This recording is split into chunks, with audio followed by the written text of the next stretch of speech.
Backstage Special.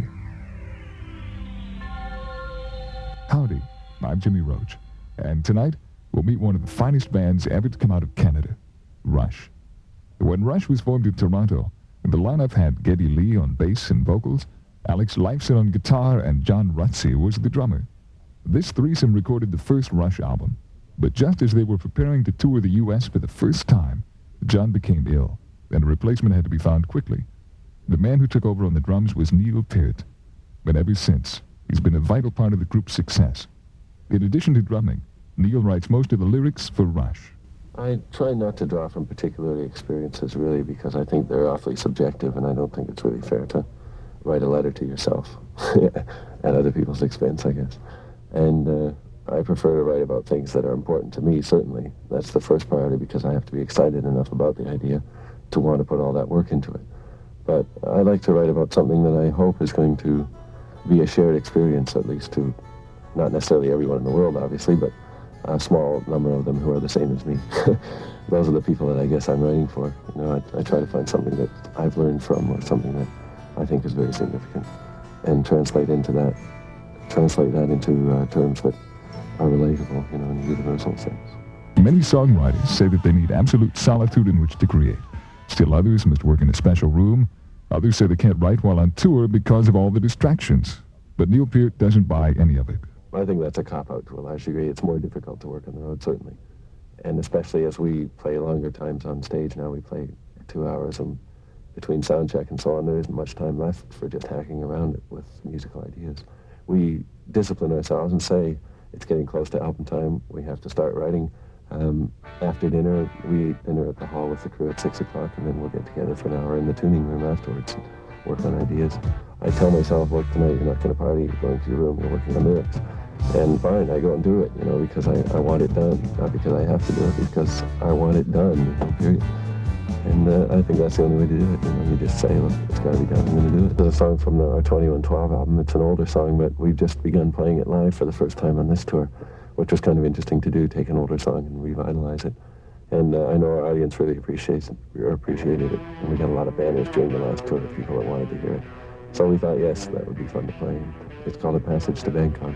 A Passage to Bangkok, from the Rush album 2112, and Closer to the Heart, from A Farewell to Kings. The special with Jimmy Roach will return after this message. Hemispheres is the 7th Rush album. Neil Peart describes how an album like Hemispheres comes about. It all starts with bits and pieces, really. We don't have any formula for writing, not even to the extent of music first or lyrics first. Anything that we have is an idea to be worked upon, whether it's a riff or a melody or a couple lines of words. And with Hemispheres, we had been working during rehearsals. Whenever we got time during the last year, we'd go into the studio and spend a few days just kicking over ideas. We had a few completed bits of music, which eventually became most of the prelude part of Hemispheres.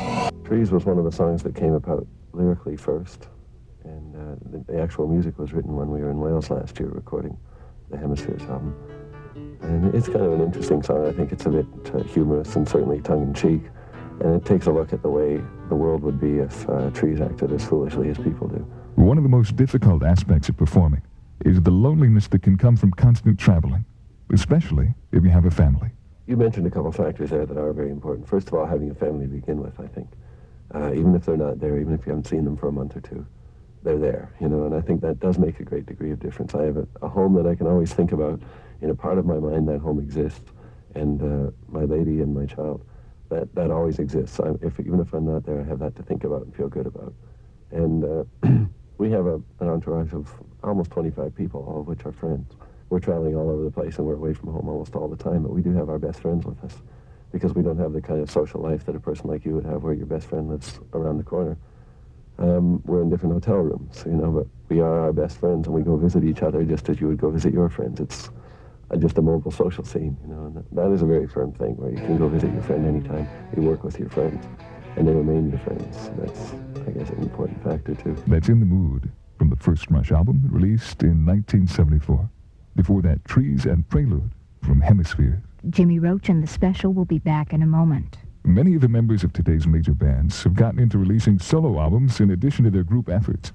We asked Neil Peart if the members of Rush plan to do any solo recording. Not in our case so much, I think, as with most other bands. First of all, because there are only three of us, there's not as much creative output, so we tend to use every idea that we have. We never say, oh, that doesn't suit what Rush is supposed to be, because Rush is not supposed to be anything. It's just a constant state of creative flux, as far as we're concerned. And if we have an idea that's jazz, or if it's classical in origin or anything like that, it just doesn't matter. If it's a good idea, if we like it, then we use it. So no one has a library of songs sitting at home that haven't been used, because we've used all of everyone's songs, and we'll continue to, I'm sure. Most of our individual interests actually are outside of music, so it seems likely that all of our musical energy will be taken up with the band, because there isn't any need to go elsewhere. And then Geddy, for instance, is very interested in film, and I think he probably has aspirations very seriously in that direction. He's done a lot of reading and studying and talking to people that know about it and learning all the time. And I'm very interested in writing in the sense of words, so I have aspirations which I don't know if I'd realize, but I'd certainly like to explore sometime in the future of writing and see if I'm any good, really. After recording their early albums in Toronto, Neil, Geddy, and Alex decided to travel to Wales to record their most recent albums, A Farewell to Kings and Hemispheres. Well, it's difficult to say how much atmosphere really means. All we wanted was a place that was far away from home and far away from any kind of meddling influence. Because working in Toronto, even where all our friends were and the office was, and all these people dropping by, offering suggestions and just generally keeping us from working. So we just decided we wanted to be far away. We didn't want to be in the United States or Canada, so we went to England. The title song from A Farewell to Kings, and Bastille Day from the third Rush album, Caress of Steel. We'll be back in a moment with Jimmy Roach and the special. Changes in music in the last 15 years has been the growth of the visual side of performing. Stage effects and lighting have become important factors in today's concerts. Neil Peart. Well, our principle basically is that visual part of the show is very important and very excellent when it's done well. All the bands that we've admired and gone to see as kids had good visual shows, and we appreciated it. It was beautiful. So we decided we wanted to do that, yes, but not to the extent where it detracts from us being musicians. No part of the show really affects us. We don't have any choreography or anything that actually affects us as individuals. Any moving around that we do is directly exemplified out of the music. But we do have a video show behind us that sort of glorifies different parts of the middle part of the show.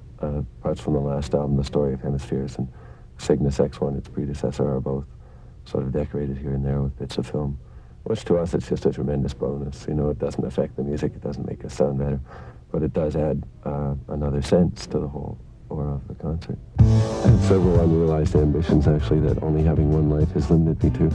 I would have liked to have been a teacher, a Concorde pilot, a Wimbledon champion, and a race car driver.